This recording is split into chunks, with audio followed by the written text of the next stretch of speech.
আসসালামু আলাইকুম। আমি ফ্রিল্যান্সার উজ্জ্বল। আশা করি সবাই ভালো আছেন। আজকে এমন একটা বিষয় নিয়ে আমি কথা বলবো, যেটা অনেকে গুরুত্ব দেয় না। আর এই গুরুত্ব না দেওয়ার কারণে ভবিষ্যতে অনেক বড় সমস্যার সম্মুখীন হয়। আর সেই গুরুত্ব দেয় না যে বিষয়টা, সেটা হচ্ছে ডোমিন এবং হোস্টিং কেনার সময় আমরা সবসময় সস্তা খুঁজি। সস্তায় কোথা থেকে ডোমিন হোস্টিং কেনা যায়, এই বিষয়টা আমরা সবাই প্রথম রিসার্চ করে থাকি। আপনি যখন একটা ওয়েবসাইট খুলতে চাচ্ছেন, অবশ্যই ওয়েবসাইটটা আপনার প্রয়োজন। আর সেই প্রয়োজনটা যদি সস্তায় মেটাতে যান, সেক্ষেত্রে কিন্তু সমস্যার সম্মুখীন হওয়াটাই কিন্তু স্বাভাবিক। দেখেন, একজন যখন নতুন ওয়েবসাইট তৈরি করতে যায়, সে প্রথম যে বিষয় নিয়ে রিসার্চ করে, প্রথম যে বিষয়গুলো খোঁজাখুঁজি করে, সেটা হচ্ছে কোথা থেকে কম দামে ডোমিন এবং হোস্টিং কিনতে পাওয়া যায়। আর সে যদি ওই কম দামে ডোমিন এবং হোস্টিং কিনে ফেলে, প্রথম যে সমস্যার সম্মুখীন সে হবে সেটা হচ্ছে স্পিড। আপনার মনে হতে পারে, ভাই আমিও তো কম দামে ডোমিন এবং হোস্টিং কিনেছি, সো আমার তো স্পিডের সমস্যা হচ্ছে না। দেখেন, একটা ওয়েবসাইট আপনি যখন রান করবেন, শুরুর দিকে কিন্তু ওই স্পিডের সমস্যাটা আপনি বুঝবেন না। 1-2 মাস পরেই কিন্তু আপনার স্পিডের সমস্যাটা শুরু হবে।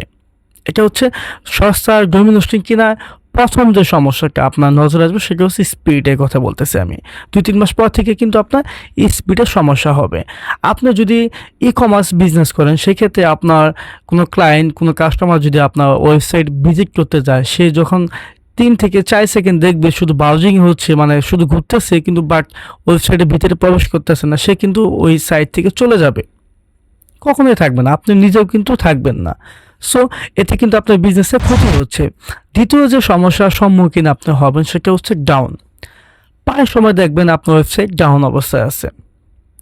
আর একটা ই কমার্স ওয়েবসাইট যদি ডাউন অবস্থায় থাকে, সেক্ষেত্রে কিন্তু বিজনেসে অনেক বড় একটা ক্ষতি হয়।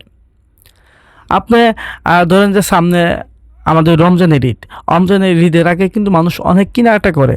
আর এই কেনাকাটার সময় আপনি কিন্তু চাইবেন আপনার ওয়েবসাইটের মাধ্যমে বেশি বেশি প্রোডাক্ট সেল করায়। আর এই সময় যদি আপনার ওয়েবসাইটটা ডাউন অবস্থায় থাকে কিংবা স্লো অবস্থায় থাকে, তাহলে কি আপনার বিজনেসটা গ্রো করবে নাকি ডাউনের দিকে আসবে?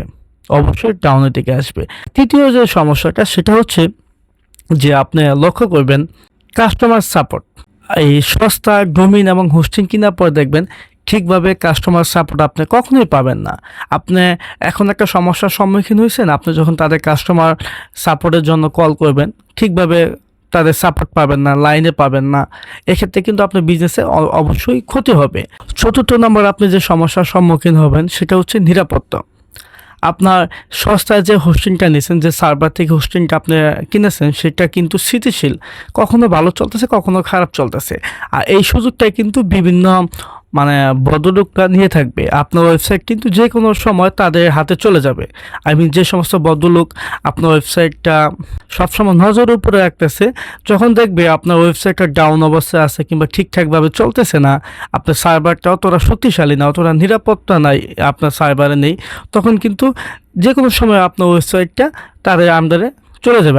ভদ্রলোকের আন্ডারে কিন্তু চলে যাবে। এবং আপনার যদি ই কমার্স বিজনেস হয় কিংবা যে কোনো পারপাসে আপনি ওয়েবসাইট নেন না কেন, সেক্ষেত্রে আপনার যারা ক্লায়েন্ট থাকবে কিংবা যারা কাস্টমার আছে, তাদের বিভিন্ন তথ্য কিন্তু আপনার ওয়েবসাইটে থেকে যাবে। এগুলো কিন্তু নিরাপত্তাহীনতায় ভুগবে। যে কোনো সময় যে কোনো কারোর কাছে কিন্তু এই তথ্যগুলো চলে যাবে। আপনি যতই বলেন না কেন, আপনার যেখান থেকে হোস্টিং কিংবা ডোমিন নিচ্ছেন সস্তায়, তারা আপনাকে নিরাপত্তা দিবে না। তারা কখনোই আপনাকে এই যে আপনার অনলাইনে যে নিরাপত্তাটা, ওয়েবসাইটে যে নিরাপত্তা, সেটা কিন্তু কখনোই তারা দিতে পারবে না, কারণ তাদের সার্ভারটা ওইভাবে তৈরি করা হয়নি। সো আপনার ওয়েবসাইটটা কিন্তু ঝুঁকিতে থাকবে। আর একটা বিষয় আমি যেটা সবসময় বলে থাকি, আপনার সস্তায় যে ডোমেইনটা কিনতেছেন, ওই ডোমেইনটা কিন্তু আপনার মেলে রেজিস্টার করা হচ্ছে না। ওই মেলটা মূলত যাদের কাছে নিচ্ছেন তাদের মেলে রেজিস্টার করা হচ্ছে। এক্ষেত্রে আপনার সমস্যা কখনো জানেন, যখন আপনি রিনিউ করতে যাবেন, তখন দেখবেন প্রাইসটা অনেক বেশি, মার্কেট প্রাইসের থেকে আপনার ডোমিনের রিনিউ প্রাইসটা অনেক বেশি বেড়ে যাচ্ছে।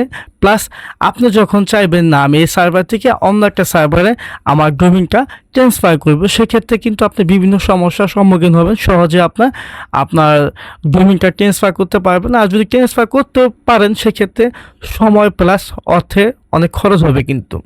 সো আপনার ওয়েবসাইট এটা কিন্তু কোনো ফেসবুক পেজ কিংবা আদার্স কোনো সোশ্যাল মিডিয়া অ্যাকাউন্ট না, যে আজকে আছে কালকে না থাকলেও সমস্যা নেই।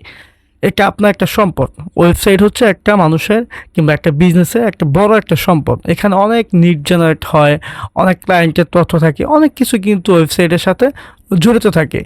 কিছু টাকা বাঁচানোর জন্য সস্তায় ডোমেইন হোস্টিং কিনতে যেন না, আপনার বিজনেসের ক্ষতি আপনি নিজে করেন না। সো সবাই ভালো থাকবেন। আল্লাহ হাফেজ।